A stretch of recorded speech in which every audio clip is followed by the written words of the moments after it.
मैं हूँ वही मेरा सेवक भी होगा। जो मेरी सेवा करेगा मेरा पिता उसको सम्मान प्रदान करेगा।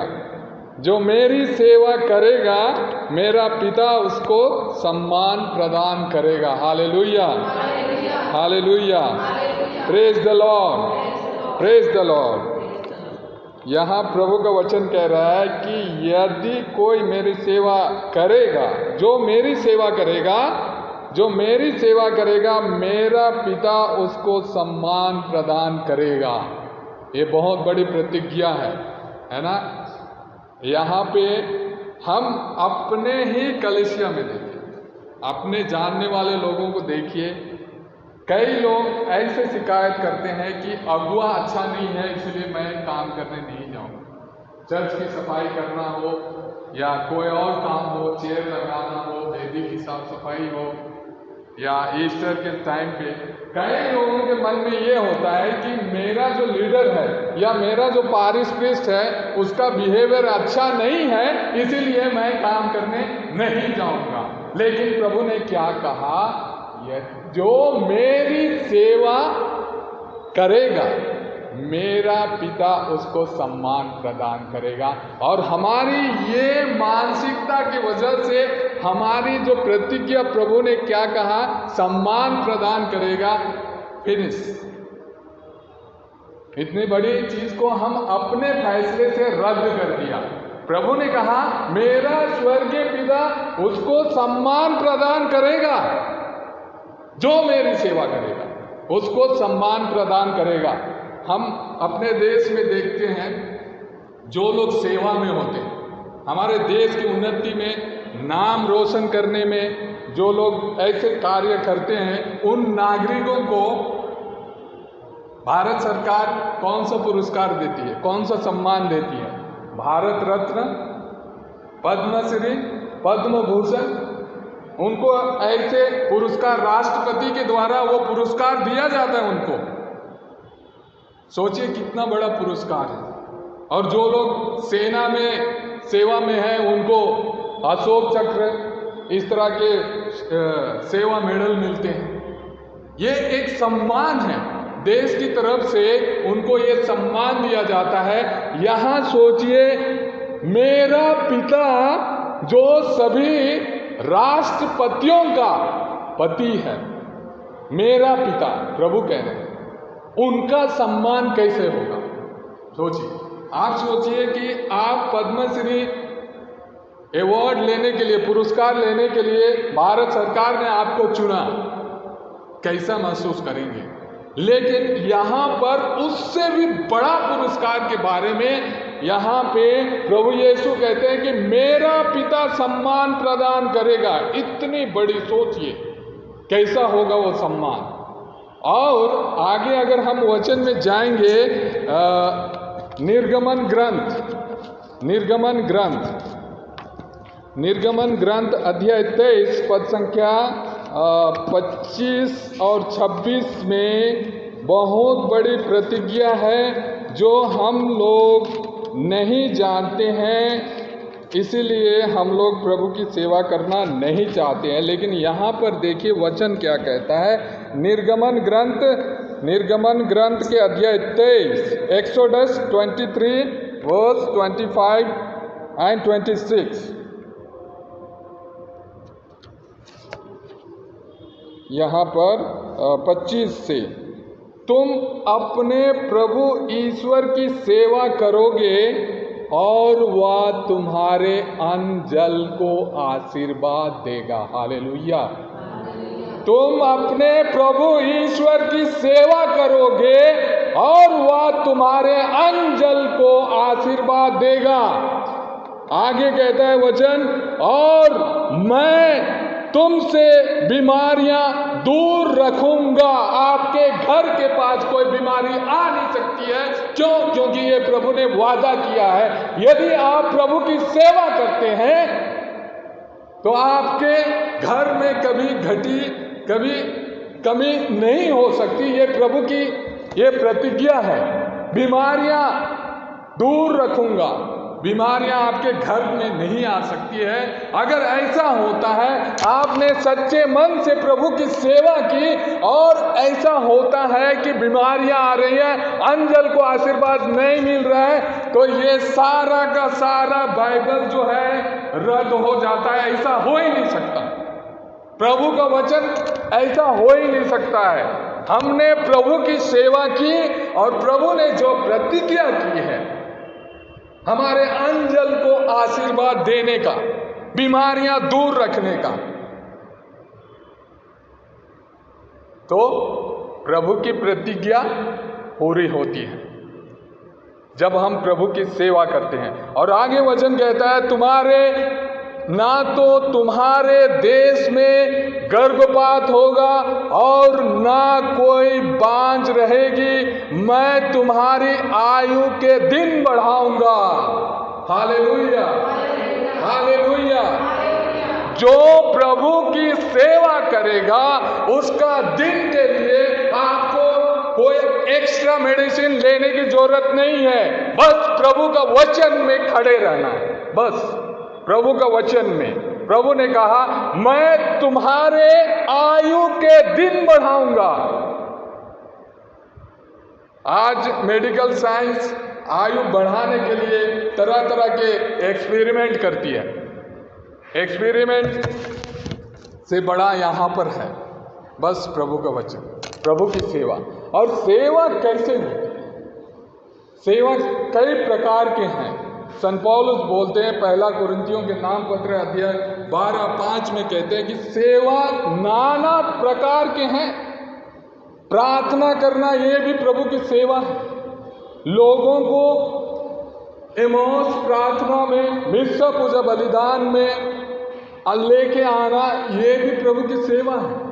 यदि आप मार्कुस के सुसमाचार अध्याय 1 में जाएंगे तो वहां पर पतरस की सास बीमार थी। पतरस की सास बीमार थी। संत मार्कुस के सुसमाचार अध्याय 1 में हम लोग जब जाते हैं वहां पढ़ते हैं, क्या देखते हैं कि पतरस की सास बीमार थी। प्रभु वहां जाते हैं और उनको ठीक करते हैं। उसके बाद में आगे वचन क्या कहता है, मैं पढ़ के सुनाता हूँ। Hallelujah, hallelujah, thank you Jesus, praise you Jesus. यहाँ संत मार्कुस के सुसमाचार अध्याय 1 और वचन 29, वे सभागृह से निकलकर याकूब और योहन के साथ सीधे सिमोन और अंद्रियास के घर गए। सिमोन की सास बुखार में पड़ी हुई थी। लोगों ने तुरंत उसके विषय में उन्हें बताया। ईसा उसके पास आए और उन्होंने हाथ पकड़कर उसे उठाया।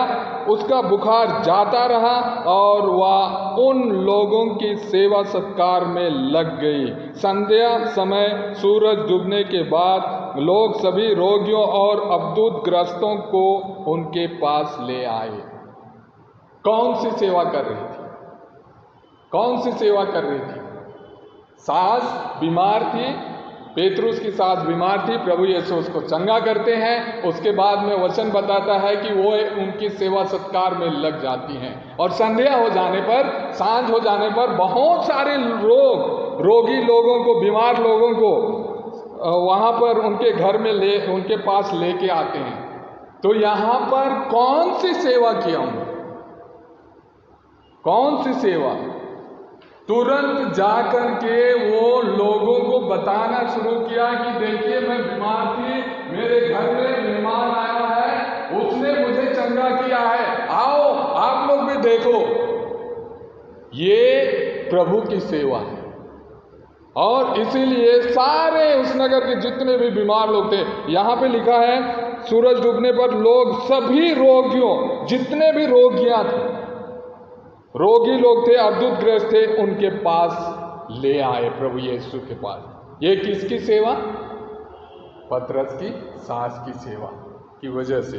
तो यहाँ पर जो सेवा है, आप वो सेवा लोगों को प्रभु के पास लेकर आने, उन्हें बताना कि प्रभु ने आपके लिए क्या किया, ये एक सेवा है।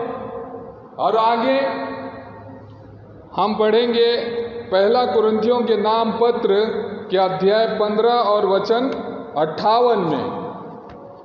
कुरिन्थियों के नाम संत पौलुस के पत्र के अध्याय 15 और वचन 58 में संत पौलुस क्या कहते हैं? प्यारे भाइयों, आप दृढ़ तथा अटल बने रहें, या जानकर कि प्रभु के लिए आपका परिश्रम व्यर्थ नहीं है। आप निरंतर उनका कार्य करते रहें, निरंतर उनका कार्य करते रहें।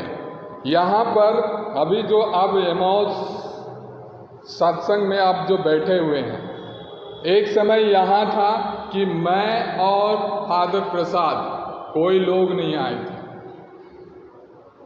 यहाँ पर हम दोनों एमाउस सत्संग में बैठे हुए थे। उसके बाद में नेक्स्ट वीक को एक दीदी आई, वो हमारे साथ बैठी हुई थी। तो इस तरह से लग सकता था फ्रस्ट्रेशन, लेकिन प्रभु ने ये वचन को मुझे दिखाया। संत पौलुस ने जो कुरिन्थियों को कहा है, प्यारे भाइयों, आप दृढ़ तथा अटल बने रहें, या जानकर कि प्रभु के लिए आपका परिश्रम व्यर्थ नहीं है। आप निरंतर उनका कार्य करते रहें। Hallelujah, hallelujah, praise the Lord, praise the Lord. बस ये वचन हमें ये ताकत देता है, ये ताकत देता है कि हमें निराशा बना सकता है। प्रभु, मैं इतने दिन से प्रार्थना कर रही हूँ, प्रभु मैं लोगों को बता रही हूँ आपके बारे में, लेकिन कोई नहीं आया। संत पौलुस ने क्या कहा? आपका परिश्रम व्यर्थ नहीं।